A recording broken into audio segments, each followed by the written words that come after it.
Could Iran really paralyze America by blocking 20% of the world's oil? And if it tried tomorrow, what would actually happen? The answer is not what most people think. It would not begin with a mushroom cloud. It would begin with a shipping lane, a narrow stretch of water that looks harmless on a map and can break the global economy in a week. The Strait of Hormuz is one of the most important choke points on Earth. A choke point is a narrow passage that most ships must use, a bottleneck where a small disruption becomes a big problem. According to the U.S. Energy Information Administration, about 1/5 of global petroleum liquids flow through this single corridor, roughly 20 million barrels per day in 2024, and flows stayed high in early 2025. That is why it matters to you, even if you are nowhere near the Middle East. One lane gets squeezed, and the price at your pump jumps overnight. One threat feels distant, and then it hits your bank account. In June, after Israeli strikes against Iranian targets, Tehran escalated its rhetoric. Iranian lawmakers publicly discussed closing the strait, and state media said the final decision would rest with Iran's Supreme National Security Council. According to Reuters, American intelligence later detected preparations to load naval mines that could be used to seal the channel. Iran has not pulled the trigger. Not yet. Tonight we are going to ask the question most people avoid: why has Iran held back? And what would finally make Tehran slam that gate shut? And if it did, what would that mean for America in the first hour, the first week, and the first month? And stay with us until the end, because we will show you the single piece of U.S. infrastructure that would feel the shock first. Before we start, if you want clear analysis without hype, subscribe to Safety Zone, because sometimes the most important warnings do not arrive with sirens. They arrive with a whisper. Let us begin with what Iran has already put on the table. According to Reuters, senior Iranian lawmakers said in June that closing Hormuz was an option if vital interests were endangered, and state media signaled that the ultimate call would be made by the Supreme National Security Council. The United States has said that after Israeli strikes in mid-June, intelligence saw Iranian preparations to mine the approaches to the strait. Mines do not need to sink a dozen tankers to work, they only need to create fear. A handful of detonations, a few hulls torn open, and the market reacts on its own. The memory of the so-called tanker war in the late 1980s is still alive for naval planners. And here is a hard number that you will remember. As reported by Reuters, when a single attack hit Saudi Arabia's Abqaiq facility in 2019 and briefly cut 5% of world supply, Brent crude jumped nearly 15% in one day, the biggest leap in decades. That was one complex in the desert. Hormuz is the valve of an ocean. If the threat is real, why has Iran not done it? Why are tankers still moving? Why did the worst not happen in July or August? Here are the answers that matter. First, deterrence works when the other side can hit back, and the United States can. The U.S. Fifth Fleet, based in Bahrain, exists to guarantee freedom of navigation in these waters. It is a standing force built around carriers, destroyers, patrol craft, and submarines, with aircraft and drones that watch every mile of sea. If Iran closed Hormuz, Washington would move to reopen it, and that could mean strikes on Iranian batteries, boats, and bases, a war that Tehran knows it could not control. Second, allies matter. China and India buy a lot of Gulf oil, and both want those lanes open. China might back Iran politically in some moments, but Beijing needs tankers to keep sailing. Third, the threat is a tool. Tehran gets leverage by keeping closure as a credible option, not by spending it on a day of headlines. The moment Iran lays mines at scale, it invites open conflict. That is why you have heard words and seen preparations, but not the final act. So no, it is not a bluff, it is a bargaining chip. And chips are played when the stakes are highest. What would finally make Iran close the strait? Not talk about it, do it, think in simple terms. A shock that feels existential, a strike that humiliates the regime, or a domestic crisis that demands a dramatic move. According to Reuters, the talk of closure surged after Israeli and American strikes on Iranian nuclear facilities, a direct hit to national pride and strategic capability. Imagine a new round of raids, deeper than before, that Tehran cannot ignore. Imagine a fatal incident at sea, an Iranian patrol boat sunk in a disputed encounter, images of dead sailors on state television, crowds in the streets. Imagine internal pressure, protests that flare again, elites that whisper about weakness, and hardliners that need a rallying flag. Closure becomes the symbol, a way to say we can hurt you without crossing your borders. The mechanics are simple. A few dozen mines in the narrowest lanes, swarms of fast boats, anti-ship missiles on the headlands, and suddenly transit times explode. You do not need to stop every ship. You only need to make insurers refuse coverage. You only need to make captains think twice. And here the precedent matters. As reported by Reuters during the Red Sea crisis, when Houthi attacks surged, war risk premiums more than doubled, with quotes reaching 1% of a ship's total value. That was for a detour around Yemen, not a full closure of Hormuz. Translate that impulse to the world's most critical energy lane, and you get the picture. Let us bring it home. In the first hour after a credible closure, traders move before politicians do. Futures jump. Energy desks call risk officers, and the price you will pay at your pump tomorrow morning starts changing now. According to the U.S. Energy Information Administration, about 20% of global petroleum liquids pass through Hormuz, and a significant share of global liquefied natural gas as well, much of it from Qatar. When that volume is threatened, the market reprices everything. Memory amplifies the move. People remember that Abqaiq attack and its 15% price spike in a day, and they price in worse. Airlines start adding fuel surcharges, delivery companies update their tables, and local news runs shots of price boards ticking up. The economic echo starts at the refinery gate and ends at your kitchen table.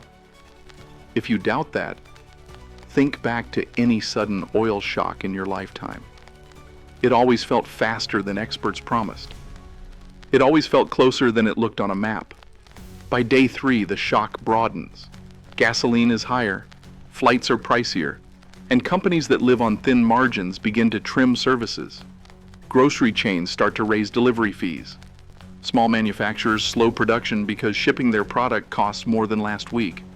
Households postpone trips, and that pulls down demand in other sectors. The economic echo grows. Here is where a common objection appears. Some will say, we can release oil from the Strategic Petroleum Reserve. The SPR will save us. It helps, yes, but it is a bandage, not a cure. You cannot replace a fifth of world flows with a domestic stockpile for long.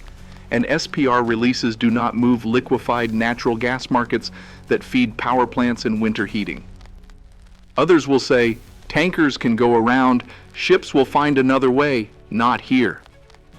Hormuz is the only way out for the exports of several Gulf producers.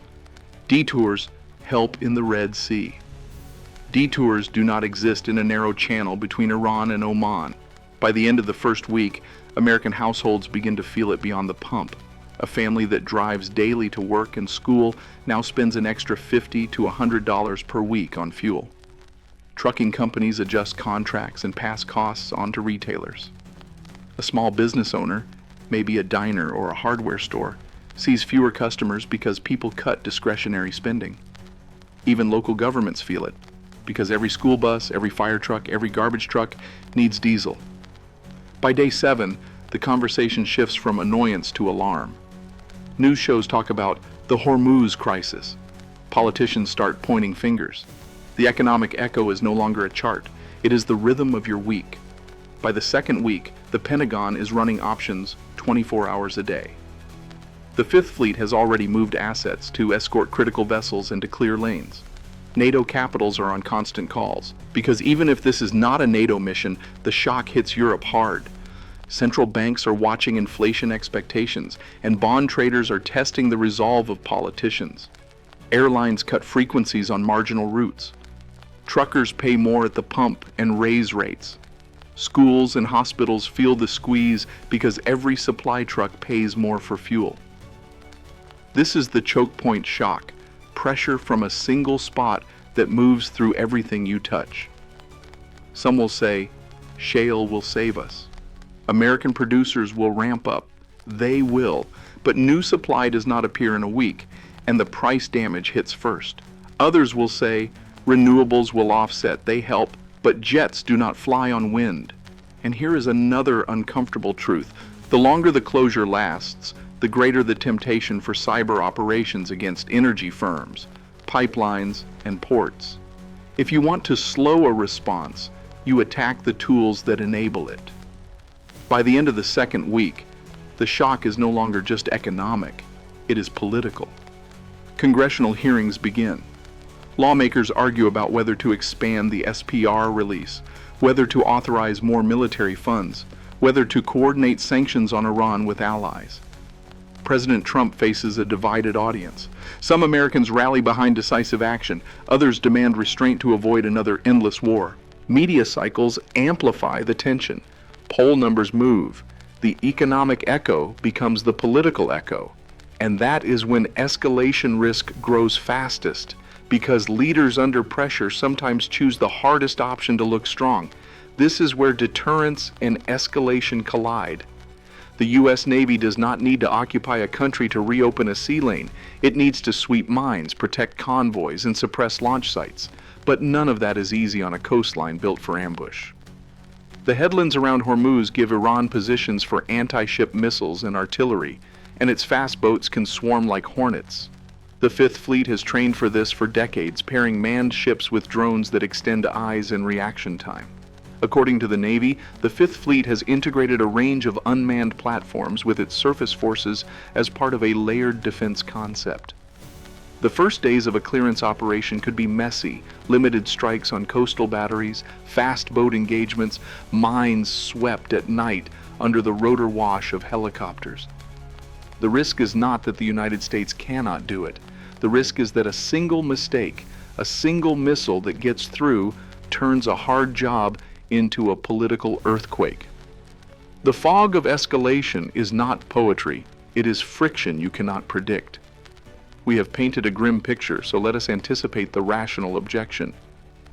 If closure is so costly for Tehran, if the US can reopen the strait by force, if China and India want oil to flow, why would Iran ever do it? Answer: because sometimes leaders accept short-term pain to avoid what they see as long-term defeat. If Tehran believes its strategic assets are under mortal threat, if it believes domestic unrest could topple the regime, or if it sees a chance to divide the West by inflicting economic pain, then closure is no longer a bluff, it is a bet. But there is a second answer too, and it is the one we are living in today. The bet may not be closure at all.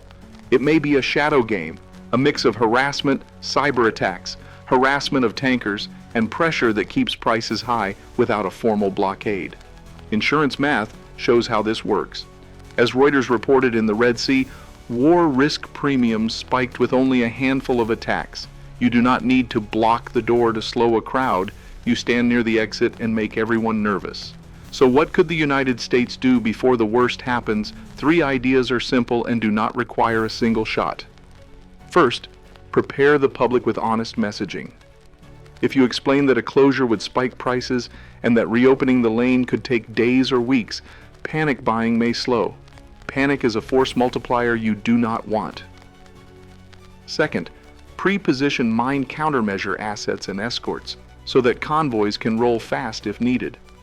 Third, build a coalition of willing partners that can signal consequences in advance. According to Reuters, even Washington has asked Beijing to lean on Tehran not to close the strait because China's voice carries weight when its oil lifeline is at stake. In a world where adversaries often coordinate, deterrence is not only about threats, it is about unexpected allies. Here's a picture you can hold. You wake up. The headline says, "An Iranian mine hit a tanker near Hormuz." Video shows a listing ship, black smoke on the horizon. The market moves. By afternoon, stations in your town have raised prices. By evening, your airline app pushes a new fare, higher than yesterday. You check your retirement account, and the chart looks ugly.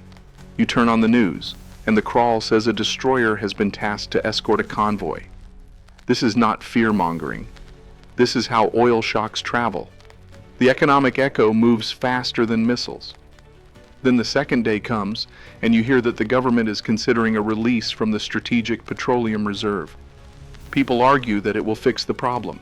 It might calm the market for a week. It will not reopen a lane.